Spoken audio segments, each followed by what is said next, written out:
یہ ہے تو اللہ رب العزت نے اپنے نبی صلی اللہ علیہ وسلم کے اصحاب کرام کا تذکرہ کیا، ان کے اوصاف کے ساتھ تذکرہ کیا۔ وہ ایک دوسرے سے جڑنے والے، ایک دوسرے سے محبت رکھنے والے، ایک دوسرے سے تعلق رکھنے والے، ایک دوسرے کے ساتھ قربانی کا معاملہ کرنے والے، ایک دوسرے کو آگے بڑھانے والے، ایک دوسرے پر رحم کرنے والے، ایک دوسرے کے ساتھ ہمدردی کا معاملہ کرنے والے۔ وہ ایک دوسرے کے دشمن نہیں تھے۔ ان کے جو بھی اختلافات ہیں وہ اتحادی اختلافات ہیں، اور نعوذ باللہ دشمنی پر مبنی اختلافات نہیں ہیں۔ کوئی صحابی کسی صحابی رسول کا دشمن نہیں تھا، ہر ایک دوسرے کے تعلق سے ہمدرد تھا۔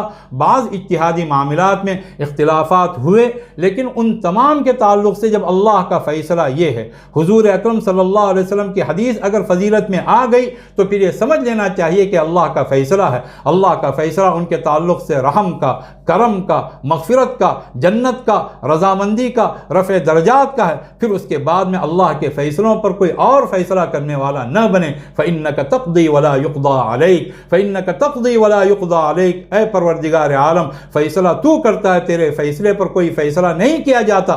تو وہ تو اللہ کی جنت کے مستحق بن گئے۔ اب اگر کوئی کسی ایک صحابی کا نام لے کر دوسرے صحابی کو مطعون کرے گا تو وہ دونوں صحابہ تو جنت میں چلے جائیں گے۔ یہ مطعون کرنے والا اپنی عاقبت کی خیر منائے، اپنی عاقبت کے تعلق سے وہ سوچے۔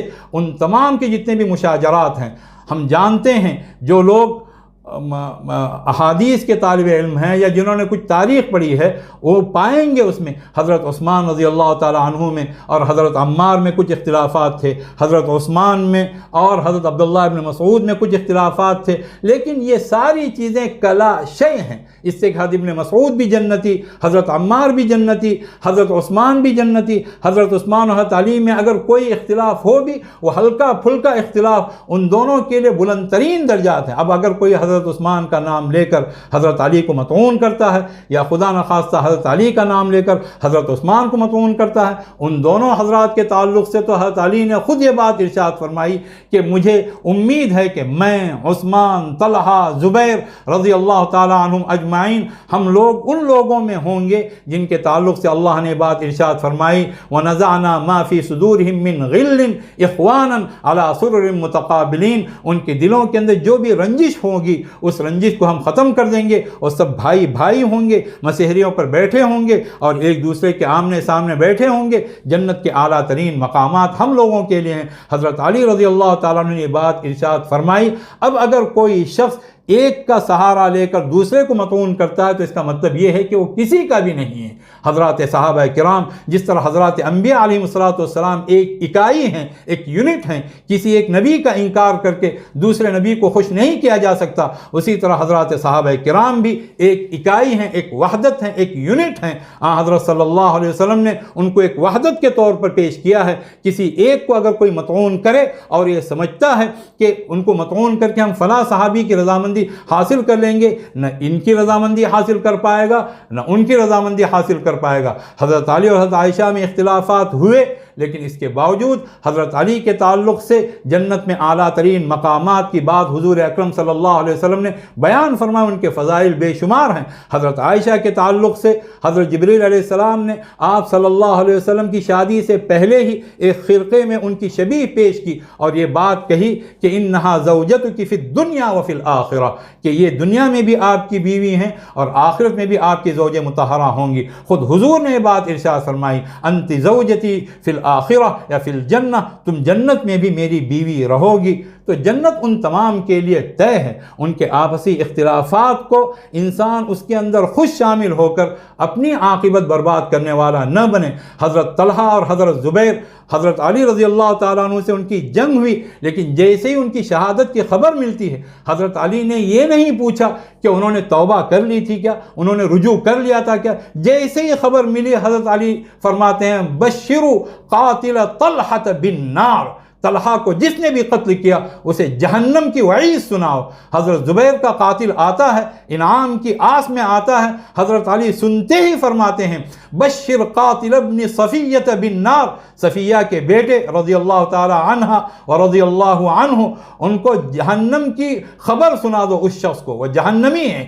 تو گویا ان حضرات کا جو باہمی اختلاف تھا وہ ایک اجتہادی اختلاف تھا، وہ خوب جانتے تھے کہ ہر ایک کا مقام کیا ہے، ہر ایک کا مرتبہ کیا ہے، وہ باہم ایک تھے۔ بعض اجتہادی معاملات میں معاملہ جنگ تک پہنچ گیا، اور اس میں بھی بدنیت وہ لوگ تھے جو ان کی دونوں کی صفوں میں کچھ اس طرح کے لوگ، کچھ منافق ٹائپ کے لوگ تھے، ان کی بدنیتی سے اس طرح کی جنگیں چھڑی ہیں۔ ورنہ پھر حضرت علی رضی اللہ تعالیٰ عنہ جب حضرت طلحہ کو دیکھتے ہیں کہ ان کی نعش پڑی ہوئی ہے، کیا الفاظ وہ فرماتے ہیں، کس قدر پاک و صاف ان کا دل تھا، وہ الفاظ کوئی پڑھے تو پھر وہ رو دے، عزیز علی یا طلحہ ان اراک مجدلا تحت نجوم السماء الی اللہ اشکو عجری و بجری یا لیتنی مت قبل هذا مت قبل هذا اليوم ب20 سنہ۔ اے طلحہ، مجھ سے برداشت نہیں ہو رہا ہے کہ یہ تاروں بھرا آسمان ہے، اس کے نیچے تمہاری نعش کو میں اس حال میں دیکھوں۔ ان کے چہرے سے گرد و غبار کو جھاڑا اور ان کو اپنے ہاتھوں میں لیا، پھر یہ بات ارشاد فرمائی، بس اللہ سے میں شکایت کرتا ہوں، شکوہ کرتا ہوں، میرے دل کے اندر کے جو غم ہیں، میرے دل کے اندر جو ٹھانٹے مارتا ہوا غموں کا جو سمندر ہے، اس کی شکایت اللہ سے ہے۔ کاش کہ آج سے 20 سال پہلے ہی میرا انتقال ہو چکا ہوتا۔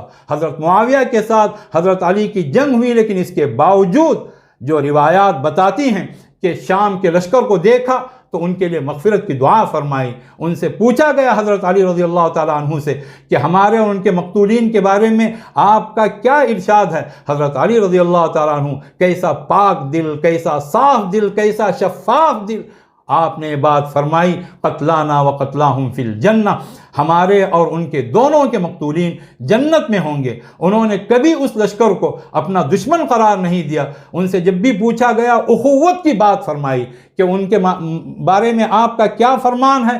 اخواننا بغوا علینا، وہ ہمارے بھائی ہیں، انہوں نے ہم پر زیادتی کی، بغاوت کی۔ یہ بات تو کہی۔ حضرت معاویہ رضی اللہ تعالیٰ عنہ کے تعلق سے بھی حضرت علی رضی اللہ تعالیٰ عنہ نے، یہ کوئی تاریخی روایت نہیں ہے، مصنف ابن ابی شیبہ کی روایت ہے، اور روایت کوئی بہت کمزور روایت بھی نہیں ہے۔ حضرت علی رضی اللہ تعالیٰ عنہ فرماتے ہیں، لا تکرہوا امرۃ معاویہ، لا تکرہوا امرۃ معاویہ، حضرت معاویہ کی امیری کو ناپسند نہ کرو، میں دیکھ رہا ہوں اگر تم نے ان کو کھو دیا تو پھر سر اس طرح گریں گے جس طرح حنظل پھل کو توڑا جاتا ہے۔ اس کے بعد میں جو زمانہ آئے گا وہ نہایت خطرناک زمانہ ہے۔ ان کے تعلق سے اس طرح کے کلمات، ان کے لشکر کے تعلق سے اس طرح کے کلمات، حضرت طلحہ کے تعلق سے، حضرت زبیر کے تعلق سے، ان کے جتنے بھی اختلافات ہیں وہ عداوت پر مبنی نہیں تھے، وہ دلوں کے بغض پر مبنی نہیں تھے، وہ سارے کے سارے اجتہادی اختلافات ہیں۔ ان میں اگر کوئی انسان پڑھے گا، اور حضور اکرم صلی اللہ علیہ وسلم کی طرف سے جب بشارتیں آ گئیں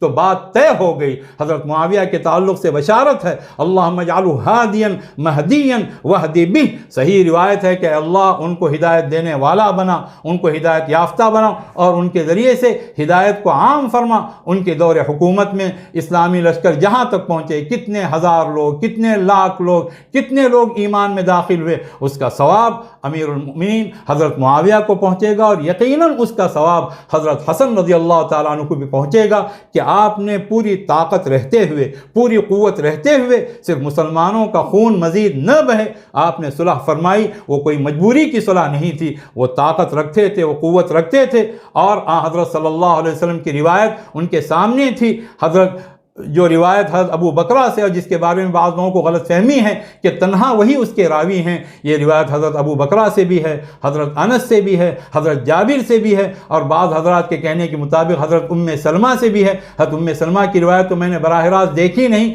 لیکن اس کا تذکرہ بعض حضرات نے کیا ہے، لیکن اور روایتیں بھی ہیں، اس میں یہ بات فرمائی آپ صلی اللہ علیہ وسلم نے، ان ابنی ھذا سید ولعل اللہ ان یصلح به بین فئتین عظیمتین من المسلمین، کہ میرا یہ بیٹا سردار ہے۔ اور آپ صلی اللہ علیہ وسلم کی طرف سے جب سرداری کی بات کہہ دی گئی، ہزاروں حکومتیں اس پر قربان ہوں، میرا بیٹا سردار ہے، اور مجھے امید ہے کہ اللہ تعالیٰ میرے اس فرزند کے ذریعے سے دو بہت بڑے مسلمانوں کے لشکر میں اللہ رب العزت صلح پیدا فرمائے گا۔ اور اس طرح کی وہ صلح ہوئی، اور وہ صلح کوئی دب کر کی ہوئی صلح نہیں تھی، با اختیار صلح تھی۔ تو وہ سارے کارنامے جو حضرت معاویہ کے ہیں، حضرت حسن رضی اللہ تعالیٰ عنہ کو اس کا ثواب ملتا رہے گا۔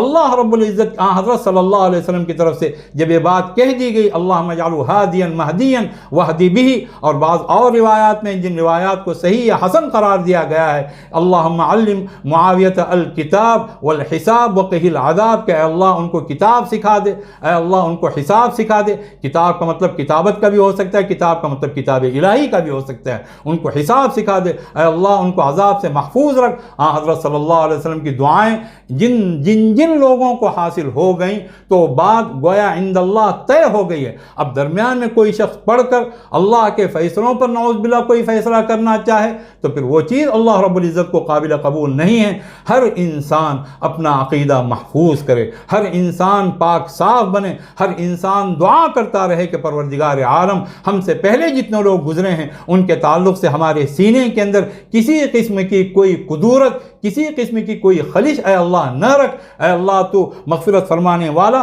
تو رحم فرمانے والا ہے، تو